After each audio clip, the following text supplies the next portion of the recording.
और जैसा हम लोग देख रहे हैं कि संवैधानिक तरीके से एसआईआर 12 प्रदेशों में चल रहा है।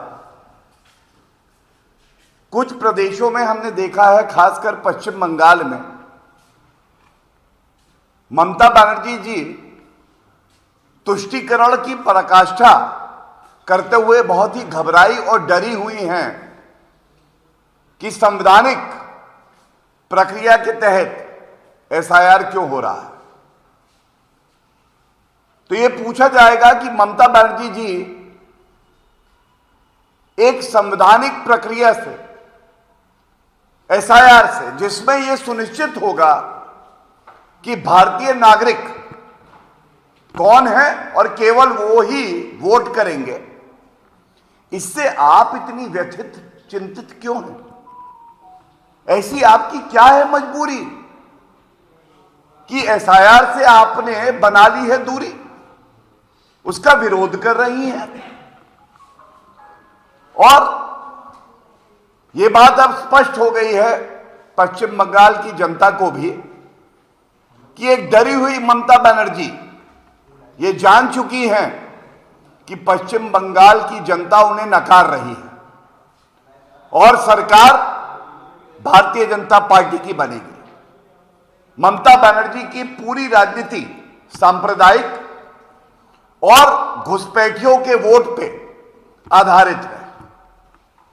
यह कहना गलत नहीं होगा कि जब हमने तमाम चैनल पर खबर देखी कि घुसपैठिए वापस अपने देश की तरफ लौट रहे हैं,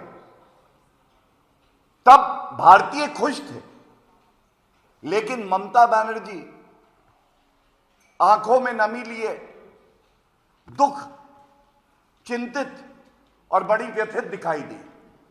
और यह ऐसा इसलिए है क्योंकि ममता बनर्जी सोच रही हैं, मैंने तुम्हें पाला पोसा,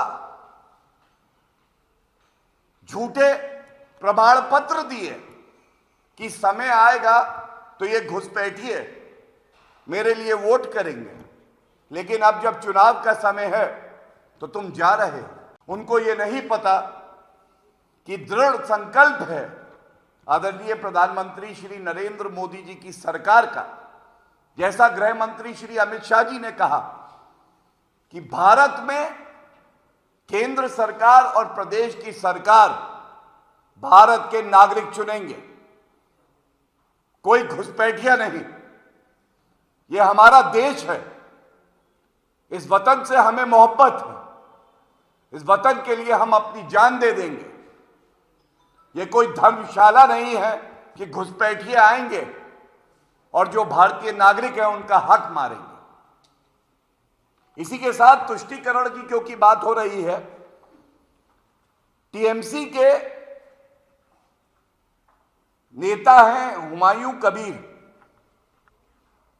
एक तरफ भारत के लिए गौरवशाली क्षण है कि भव्य राम मंदिर जो अयोध्या में है उस पे पताका फहराई जा रही है, लेकिन ममता बनर्जी के इशारे पर उनके नेता हुमायूं कबीर कह रहे हैं 6 दिसंबर को पश्चिम बंगाल में बाबरी मस्जिद बनाएंगे, इसका निर्माण होगा। तो यह पूछा जाएगा, संविधान में ममता बनर्जी की आस्था नहीं है। वो एनआरसी जब लागू होता है तो कहती हैं कि एनआरसी हुआ तो देश में गृहयुद्ध हो जाएगा। अब हम देखते हैं किस तरह से हिंदू विरोधी होकर तुष्टीकरण कर रहे हैं। और मैं अंत करूंगा ये कह के, ये ममता बनर्जी के वक्तव्य हैं। एक भाई ने जय श्री राम का नारा लगाया पश्चिम बंगाल में। ममता बनर्जी अपनी गाड़ी से उतर के कहती हैं गुस्सा होकर, तिलमिलाकर, तुम्हारी चमड़ी उधेड़ दूंगी। उस भाई की गलती थी ममता बनर्जी के हिसाब से कि उसने जय श्री राम कहा। और दूसरी तरफ जब उनसे पूछा जाता है ये घुसपैठिए है, तो वो कहती है इनको कोई हाथ ना लगाए। और धर्म के आधार पे वो कहती हैं ये दूध देने वाली गाय है, इसकी दुलत्ती भी मैं सह लूंगी।